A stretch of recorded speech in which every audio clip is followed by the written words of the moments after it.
Bharatiya Janata party सदैव झारखंड के आदिवासी हो, मूलवासी हो, उसके विकास के बारे में, प्रगति के बारे में चिंतित रही है। और आपको याद करिए कि झारखंड राज्य के आंदोलन तो वर्षों पुराने थे। कांग्रेस ने लंबी समय तक राज किया, झारखंड पार्टी हो, झारखंड मुक्ति मोर्चा, कांग्रेस के साथ ही उनका संबंध रहा। लेकिन उन लोगों ने झारखंड के लोगों की जो भावनाओं का कभी आदर नहीं किया, सम्मान नहीं किया। लेकिन जब भारतीय जनता पार्टी की सरकार बनी केंद्र में अटल जी के नेतृत्व में 98-99 में, पहली दफ़ा बनी ही थी सरकार 98-99 में, और 15 नवंबर 2000 को अलग झारखंड राज्य बना।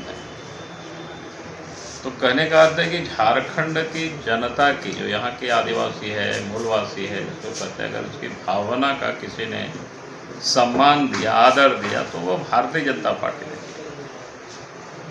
और राज्य बनने के बाद भी यहाँ के लोगों को, राज्य बना इसलिए ताकि सत्ता में यहाँ के लोगों को भागीदारी मिल सके, तो वो भी पूरी क्या भारतीय जनता पार्टी ने पूरा किया।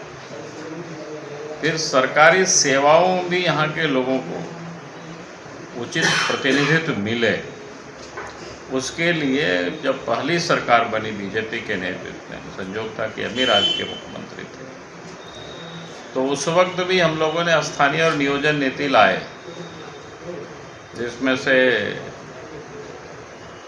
और वो नई नहीं थी बल्कि नीति बिहार के काल से ही चला आ रहा था। बिहार सरकार ने 1982 में लागू की थी। और स्थानीय यानी पिछले सर्वे राइट्स ऑफ रिकॉर्ड्स में जिनके पूर्वजों का नाम दर्ज हो, उनको स्थानीय माना जाएगा। और तृतीय और चतुर्थ वर्गीय नियुक्ति में उनको प्राथमिकता दी जाएगी, यह स्पष्ट रूप से उल्लेख था। और सर्वदलीय मीटिंग में सर्वसम्मत से यह तय हुआ। और फिर क्योंकि बिहार सरकार की सर्कुलर था 1982 के, उसको हम लोगों ने अंगीकार किया। उसके बाद हंगामा हुआ। हंगामा होने के बाद सबको पता है, कोर्ट ने फिर उसको निरस्त किया। उसके बाद मामला चल रहा था। तो आज जो झारखंड सरकार ने लाई है 1932 19 से आगे के बारे में जो खतियान में जिसका दर्ज हो, वही झारखंडी होंगे। तो हमने कहा कि भाई जब पिछली सरकार ने लाई थी, उसको कोर्ट ने निरस्त किया, तो सरकार को पर्याप्त उस पर अध्ययन कर लेना चाहिए था। और उन्होंने उसके साथ कोई नियोजन को जोड़ा ही नहीं। जब नियोजन को जोड़ा ही नहीं तो फिर उसका कोई मतलब ही नहीं रह जाता है।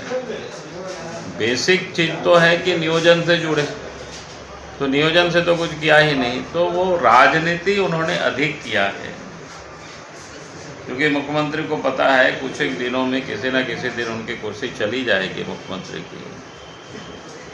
तो इसलिए उन्होंने ऐसे हड़बड़ी में जो गड़बड़ इन्होंने निर्णय ले लिया। और चूँकि मुख्यमंत्री भी जानते हैं उस बात को, और इसलिए आप देखें कि बजट सत्र मार्च में उन्होंने सदन में कहा था कि ये संभव नहीं। उसके बाद कौन सी करिश्मा हो गया कि सब कुछ हो गया। तो इसलिए कहा कि ये जो उन्होंने किया है, हड़बड़ी में किया है और राजनीतिक लाभ के लिए किया है, झारखंड की जनता के लाभ के लिए उन्होंने कुछ भी नहीं किया।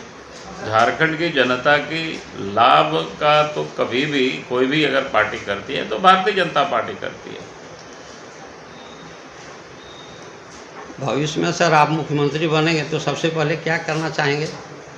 हम तो चाहते हैं कि भाई झारखंड के भारतीय जनता पार्टी ने अलग राज्य बनाया, यहाँ के लोगों की तरक्की हो, यहाँ के लोगों की विकास हो, यहाँ के लोगों को अच्छी शिक्षा मिले, सरकारी सेवाओं में लोगों को स्थान मिले।